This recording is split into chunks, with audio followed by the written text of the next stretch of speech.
Bonjour à toutes et à tous et bienvenue dans Invitation Voyage. Le Japon, Bali, les Cévennes et le Danemark. Aujourd'hui encore, on va voir du pays. C'est ici que démarre notre héritage. Alès, capitale des Cévennes, brûle d'un feu intérieur, comme un volcan. Son crassier, dit de Rikato, partiellement composé de charbon, reflète la riche histoire minière de la région. Un paysage chargé d'émotions pour chacun des 100 000 habitants, dont tous, ou presque, sont reliés à la mine par au moins un parent. Pendant plus de 200 ans, la vie des Cévenols s'articule autour de cette pierre noire et luisante, source d'énergie et puissant moteur de l'industrie locale. Plus qu'un simple travail, elle est leur existence. Une vie de labeur, marquée par de nombreux conflits sociaux qui s'intensifient dès la fin des années 50, quand on commence à fermer les exploitations, alors jugées non rentables. Dans les mémoires cévenols, une lutte sociale intense reste à jamais gravée dans les esprits. C'était il n'y a pas si longtemps, en 1980, la plus longue grève d'Europe du jamais vue encore aujourd'hui. Durant 13 mois, manifestations et actions diverses vont se succéder à Alès et dans toutes les villes de la région pour obtenir que la décision de fermeture du bassin de la Drecht soit annulée. Francis Ifernet, 86 ans, a été l'un des leaders syndicaux emblématiques durant l'épique combat de la Drecht, symbole de l'identité rebelle des Cévennes. Le bassin cévenol, je crois que c'est quand même important. La lutte et la résistance. Et les conquêtes.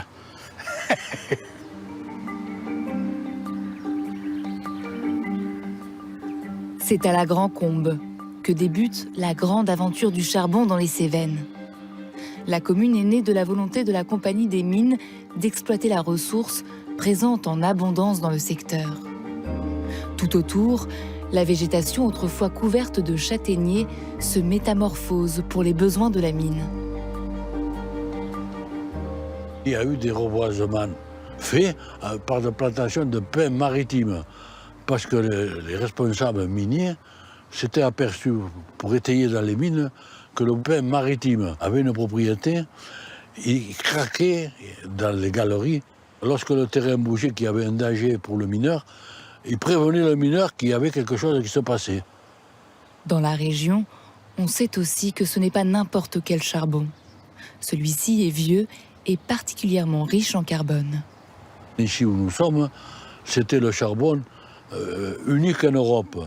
C'était de l'anthracite pur. Et l'anthracite, c'est le haut de gamme. Ce charbon, qui brûle fort et longtemps, va permettre à la toute jeune cité de la Grand Combe de connaître une grande prospérité. Qui n'était pas mineur, la Grand Combe?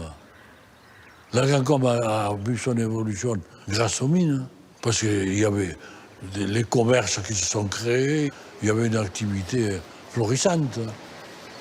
Parce que à la Grand Combe, tout le monde y a presque fait un peu fortune. Hein.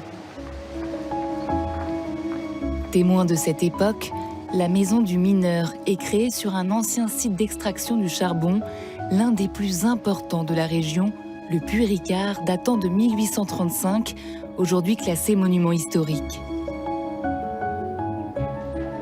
Dans la salle des pendus, 1800 paniers recouvraient la totalité du bâtiment.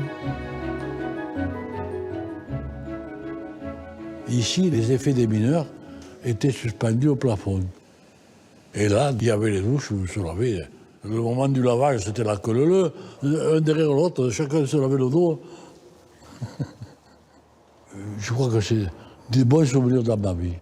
Et je pense que la classe ouvrière des mineurs était fière d'eux. Tous les jours, des centaines de mineurs se croisent dans une certaine effervescence. Quand certains quittent la mine, d'autres se préparent à rejoindre les entrailles de la terre.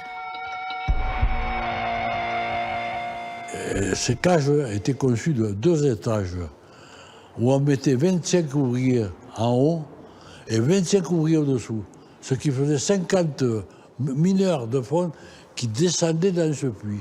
Quand le machiniste desserre le frein, c'est rapide, hein? j'avais une certaine appréhension.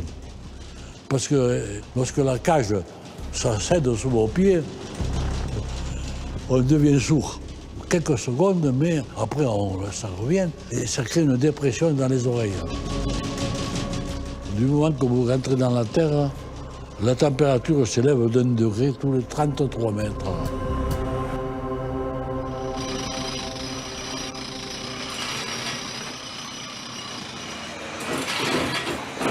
Je ne compare pas ça à la vie de bagnard, mais être au fond de la mine 8 heures de temps, sans lumière, avec de l'air plus ou moins propre, avec des fois une chaleur. Parce qu'à Ricard, les mineurs, ils travaillaient nus. Hein.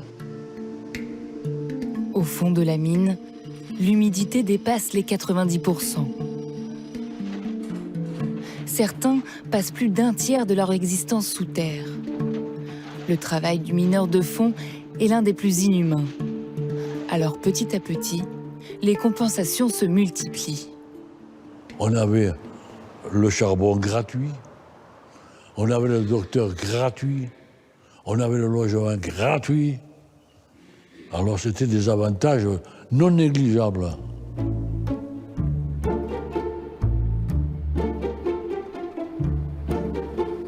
À une dizaine de kilomètres de la Grand-Combe, la mine témoin d'Alès est un élément phare de l'identité minière de la région qui plonge les visiteurs d'aujourd'hui dans le quotidien des gueules noires cévenols. En 1945, on ouvre ici un centre pratique pour les futurs mineurs en creusant une galerie qui sert à simuler le travail en milieu réel. Là, on était au taf, hein, au charbon. Bon, après, on a appris à poser les rails, on a appris à poser les étançons, la mécanique pour les outils, pour les treuils, pour les marteaux-piqueurs, pour les marteaux-perforateurs. Et en même temps, même si on était apprenti, eh ben, on suivait les revendications qui étaient de la CGT. Je savais qu'il fallait s'organiser pour pouvoir se défendre, pour pouvoir acquérir des droits nouveaux. Grâce à l'action conjuguée des syndicats et d'un médecin des mines de la région, on reconnaît enfin, en 1946, la silicose comme maladie professionnelle. Cette affection pulmonaire grave fait de nombreuses victimes dans le bassin des Cévennes, réputé comme un des plus silicotiques de France. On s'est battu pour la protection et la reconnaissance de cette maladie. Mais la direction, elle, faisait en sorte que, quand on passait les visites médicales, elle disait « bon, mais non, vous n'avez rien ». Mais après, on s'est aperçu qu'on avait des séquelles. Donc, c'est tout ça, la vie d'un mineur. L'évolution du métier de mineur et l'évolution de la politique en France qui se menait, c'était faire en sorte qu'on fasse plus de production avec des salaires rabougris, quoi. C'est en permanence qu'on arrivait à imposer certaines choses. Alors, on ne gagnait pas tout, mais on faisait reculer sur un certain nombre de choses. À l'avant-garde des combats sociaux, les mineurs cévenols affichent haut et fort leur solidarité, une valeur née au fond de la mine. On a toujours pensé qu'il ne fallait jamais laisser le collègue en danger. C'est ça dans la tête des mineurs. Même si on n'était pas d'accord pour des idées politiques ou autres, on était tous au même niveau, on était tous noirs. L'exploitation charbonnière entraîne un formidable brassage de population. Espagnols d'abord, puis italiens, polonais, tchèques et enfin maghrébins. Tous se retrouvent au Prolé, lieu mythique des luttes ouvrières et QG du Parti communiste à Alès. Hassen et Djamal sont tous deux fils de mineurs. Originaires de Kabylie, ils ont grandi dans le quartier minier de la Royale.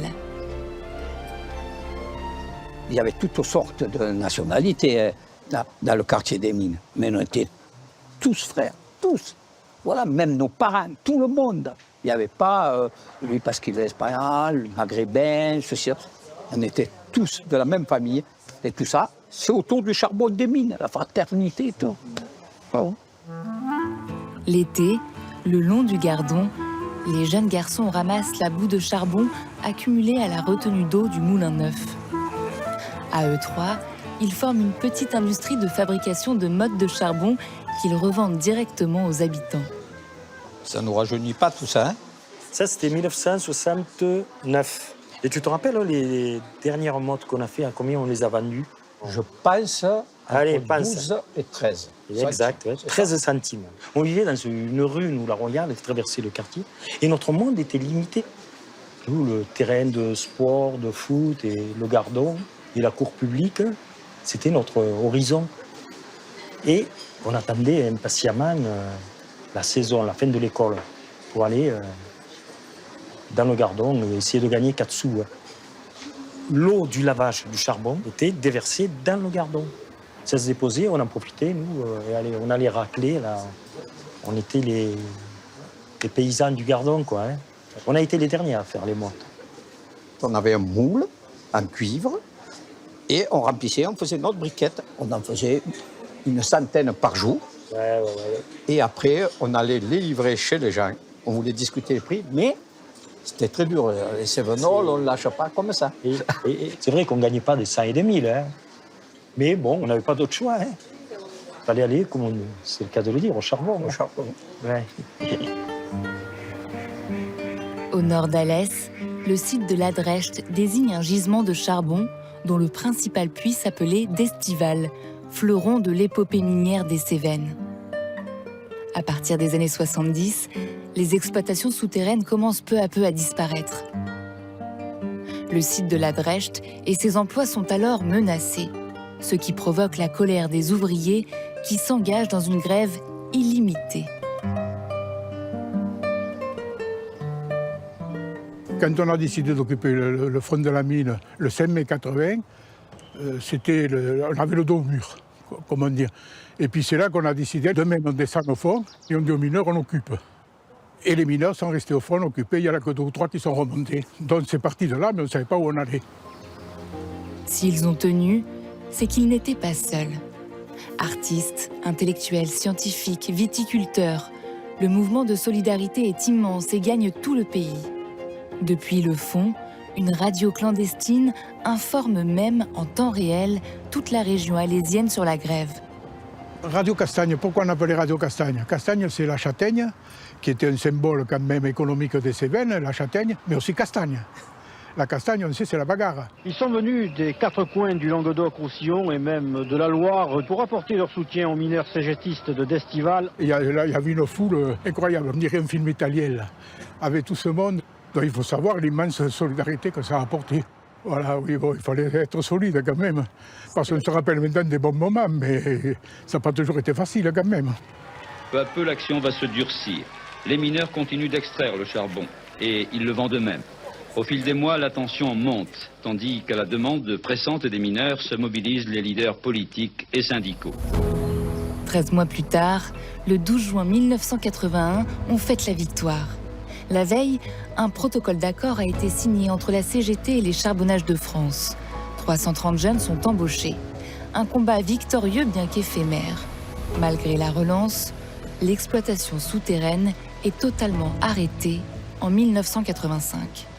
Parce que des fois on dit qu'on perd des luttes, mais s'il n'y avait pas eu la lutte, où on serait? Donc, grâce à cette lutte, quand même, à cette lutte et à bien d'autres, on voit que les luttes sont toujours payantes, même quand elles paraissent négatives. Alors, pour moi, puisque je n'ai jamais arrêté de lutter, alors c'est que je les trouve nécessaires. Je pense que je n'ai jamais arrêté de combat et je les trouve. Et aujourd'hui, alors, je pense que c'est encore plus nécessaire que la jeunesse s'empare de ça. La Drecht l'a montré, pour gagner, il faut d'abord y croire. Direction Kyoto pour Papy aujourd'hui.